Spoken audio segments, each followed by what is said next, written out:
The time has run out the bottle. You're all getting a good hiding, cowards. Yeah, I mean, it doesn't really make sense. Why would you pull out a fight and then start talking? I mean, I think that we should. Great bill. It'd be such a shame because that seems to be the thing that everybody else is talking about more than top of the bill. Tyson Fury isn't just throwing casual shade here, he's going straight for Dillian Whyte's heart, courage, and pride. In typical Fury fashion, he's mocking Whyte's toughness, questioning his grit, and even going as far as giving him a new name, Dillian Whyte. This isn't friendly banter. Fury's message is blunt. Mike Tyson. Yeah. Joe Frazier. Yeah. George Foreman. Yeah. Vitaly Klitschko. Vlad. In his eyes, Whyte is a coward. No grit, no bottle, just a quitter waiting to crumble when the pressure mounts. And Fury isn't alone in that assessment. Even Mike Tyson, the man whose very name is synonymous with ferocity, has taken notice of Whyte's fading aura. But perhaps the I'm a bit sick of it, to be honest. I feel as though the sport needs.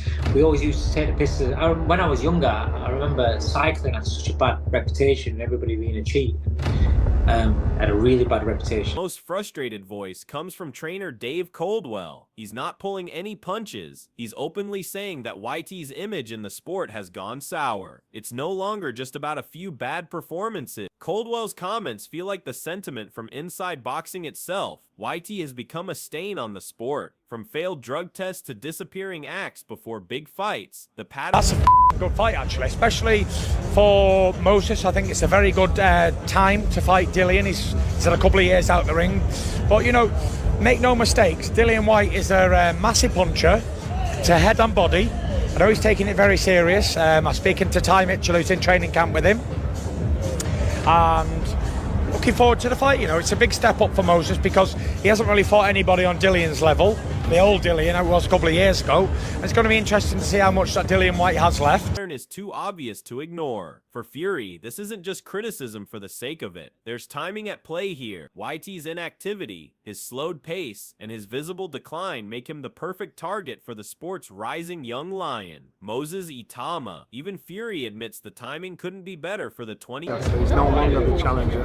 He's the A-side. He's the one that can predict, and he's not the opponent. So he's going to make the most of the opportunity that he's in. But I don't believe that he doesn't want to fight. He's not ducking, is he? Nah, he don't do that. Because he went... Year-old prodigy. This isn't the Dillian Whyte who once clawed his way into heavyweight title contention. This is a faded version, trying desperately to stay relevant in a division that's already moved on. For Moses, this is as good as it gets. A big name. It's horrific to say I've quit. It's not horrific to say I'm quit. I'm chairman of the quit committee. I'm top quitter, I guess. Anyway.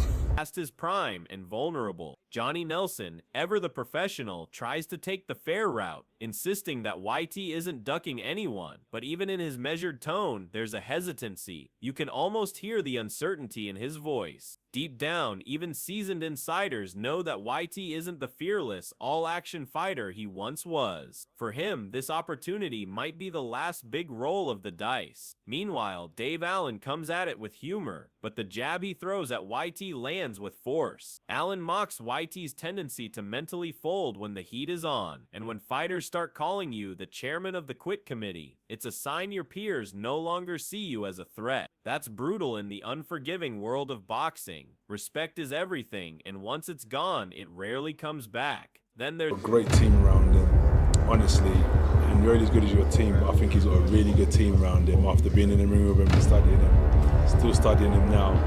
I think that he's the one to edge it. There's Anthony Joshua, who doesn't hand out compliments easily. When AJ says he's tipping Moses Itauma to edge the fight, it's a major endorsement. Joshua admits he's been keeping a close eye on Moses, a hint that the young star is already being tracked as a genuine contender. That's the contrast here. While Moses is earning the attention and respect of world champions, Whyte is sinking deeper into ridicule and doubt. Fans aren't just questioning his ability anymore. They're questioning his will, his discipline, and even his honesty. The conversations have shifted from "can YT still do it?" to "will he even show up clean?" Moses, on the other hand, is the definition of professionalism, sharp, hungry, and surrounded by a solid, supportive team. The difference between the two couldn't be clearer. One man is building a legacy, the other is battling to stop his name from becoming a permanent punchline. Andrew McCart sums it up bluntly: YT likely only signed this fight because the paycheck was right. Of course. Do you believe your opponent is underestimating you? Yeah.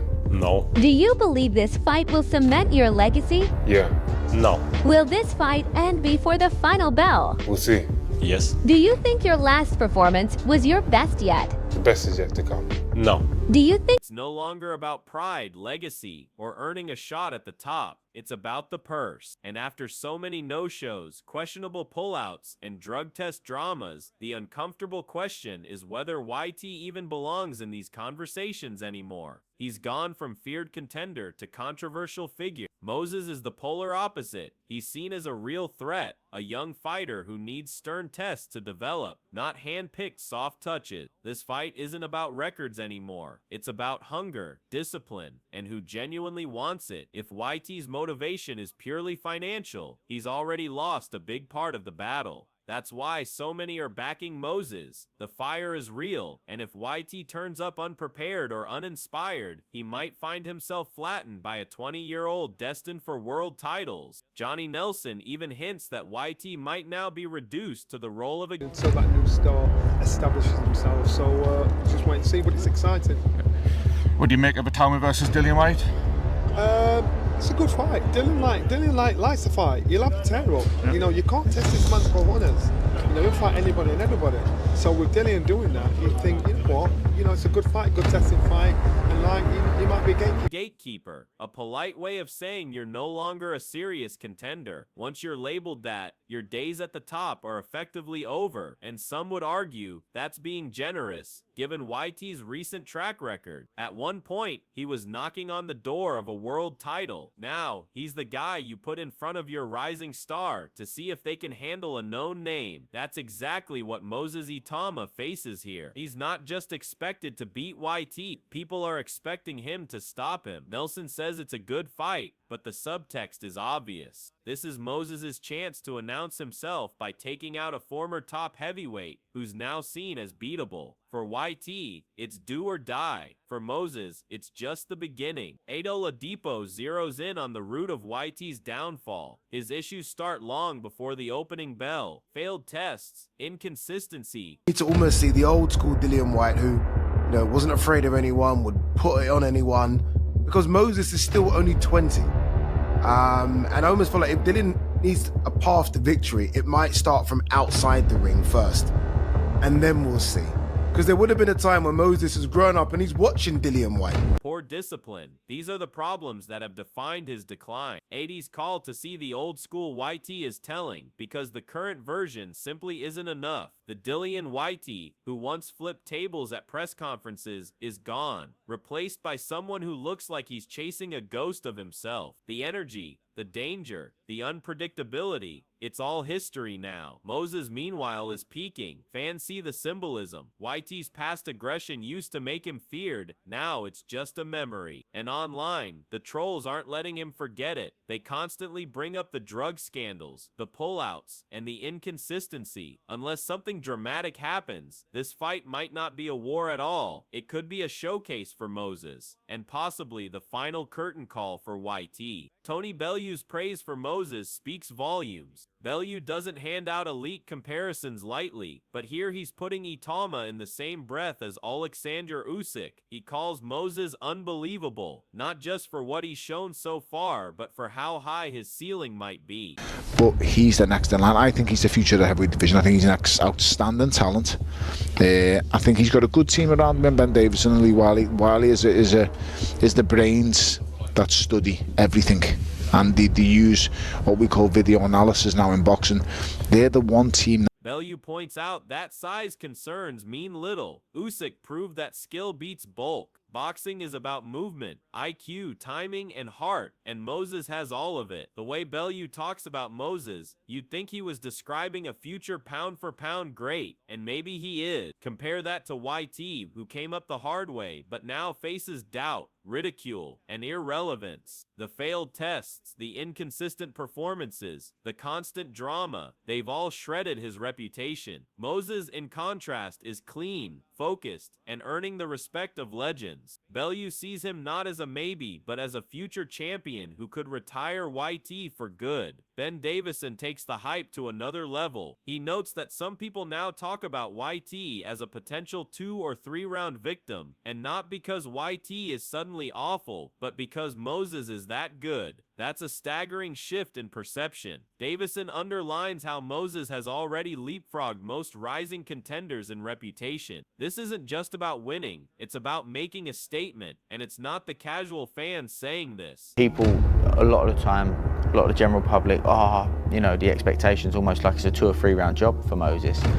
And my opinion is if there was any other heavyweight in the world boxing Dillian Whyte, they wouldn't say it's a 2 or 3 round job. So I think that just tells you how highly people think of It's trainers, former champions, and industry insiders. The problem for YT isn't just age or rust, it's trust. Fans and pundits don't trust him anymore. After multiple pullouts, failed drug tests, and a lack of consistent focus, YT's name has become a punchline. Will he even show up is a question that's asked seriously now. Moses, on the other hand, represents what heavyweight boxing should look like: youth, hunger, power, and professionalism. Davison's verdict is clear. This fight isn't a coin toss, it's a stage, and Moses is expected to use it to dismantle a former contender and announce himself as a future king. Eddie Hearn doesn't use the word exceptional loosely. When he applies it to Moses, it's because he sees something special. Hearn knows championship DNA when he sees it, and he sees it in Itauma. The young heavyweight's long amateur pedigree isn't just a footnote, it's proof he got here the right way. He's won, he's medaled, he's earned respect across Europe, and now he's stepping into the pros with alarming ease. Dillian Whyte's career. Moses is an exceptional talent. You know, he's been in the game a long time.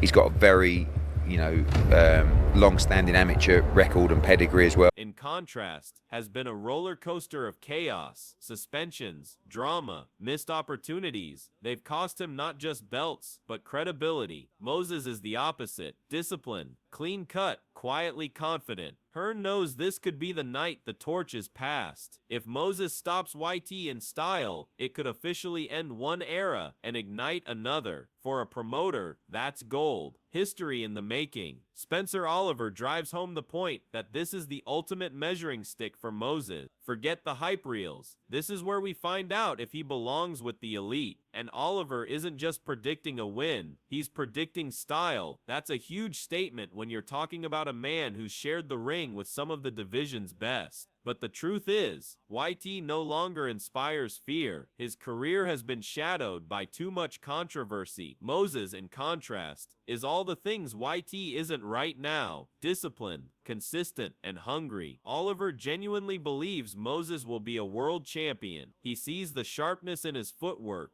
the composure under, because he knows it's last chance saloon for him. He needs the victory here. So look, we find out just how good Moses Itauma is, I think, on the 16th of August when he boxes Dillian Whyte, because I think he wins it and wins it in style. But everyone they put in front of him so far, he's just dismantled. I think this kid's going to go on and win a world title. Under pressure, and the spite in his punches. This isn't just a test, it's a stage for Moses to make his mark. And that's what makes this fight so pivotal. It's not just another date on the heavyweight calendar. It's a turning point. If Moses Itauma dominates Dillian Whyte, it won't just confirm his hype. It could signal the end of YT's days as a contender. For years, YT's name meant big fights, big drama, and big moments. But now, he's not just battling Moses. He's battling his own past, his reputation, and the fans who've stopped believing. Moses represents the future, clean, dangerous, and ready. At just 20 years old, he's already being compared to future world champion. The pressure is enormous, but so is the opportunity. If he walks through YT in style, the message to the division will be crystal clear. There's a new force coming, but boxing is boxing.